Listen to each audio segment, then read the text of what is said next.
নমস্কার, আপনারা দেখছেন রাখি ক্রিয়েশন। সাথে রয়েছি আমি রাখি। রাখি ক্রিয়েশনের আরও একটি রেসিপি ভিডিওতে আপনাদের স্বাগত। খুব বেশি কঠিন নয় এই রান্নাটা করতে, খুব বেশি সময়ও লাগবে না। হাতের কাছে কয়েকটা উপকরণ থাকলেই তৈরি হয়ে যাবে এই ব্রেকফাস্টটা, কিংবা সন্ধ্যের জলখাবারেও এটা তৈরি করতে পারেন। আগের থেকেই বেশ অনেকটা পরিমাণে চিনে বাদাম আমি ভেজে রেখে দিচ্ছি।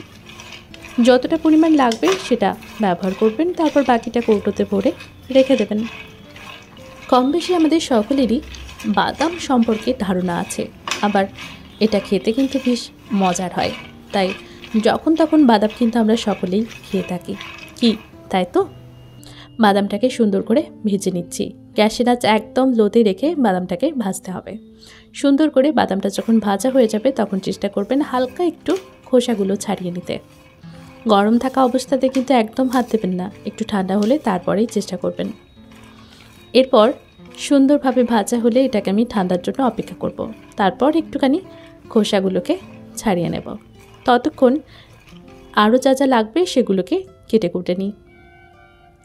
লাগবে ধনে পাতা, কাঁচা লঙ্কা, পেঁয়াজ, শসা এবং কাঁচা লঙ্কা, সাথে একটু লেবুও। সব কিছু ভালোভাবে কেটে নিচ্ছি। পছন্দ মতো শেপ দিয়ে এটাকে কেটে নিতে পারেন। সবগুলো উপকরণ আমার এখানে সুন্দরভাবে কেটে নেওয়া হয়ে গেছে। এখন একটা বোল নিয়ে নেব, যেটার মধ্যে আমি মিক্স করব সমস্ত কিছু। প্রথমেই নিয়ে নিচ্ছি বেশ অনেকটা পরিমাণে বাদাম। আমার যতটা লাগবে আমি ততটাই নিচ্ছি। এটা কিন্তু দুইজনের খাওয়ার জন্য তৈরি হচ্ছে। বাদাম নেওয়ার পর নিয়ে নিলাম 2 মুঠো আগের থেকে ভিজিয়ে রাখা ছোলা। এরপর কেটে রাখা সমস্ত উপকরণ দিয়ে দিলাম, ধনে পাতা, শসা, কাঁচা লঙ্কা, পেঁয়াজ ইত্যাদি। এবার দিয়ে দেব লেবুর রস। পরিমাণ বুঝে লেবুর রসটা ব্যবহার করবেন, আপনার যেমনটা খেতে পছন্দ ঠিক তেমনটাই। দিয়ে দিলাম বিট লবণ, দিলাম ভাজা মশলা। এবার সমস্ত কিছু উপকরণ একবার সুন্দরভাবে একটু মিশিয়ে নিতে হবে। ব্যাস, ভালোভাবে মেশানো হয়ে গেলেই এটা পরিবেশনের জন্য একদম তৈরি হয়ে যাবে। এর মধ্যে রয়েছে কিন্তু হাই প্রোটিন, তাই ডায়েটের মধ্যে রাখতেই পারেন এমন সব খাবার দাবার যেটা আপনার শরীর স্বাস্থ্যকে সুস্থ রাখতে কাজে লাগবে।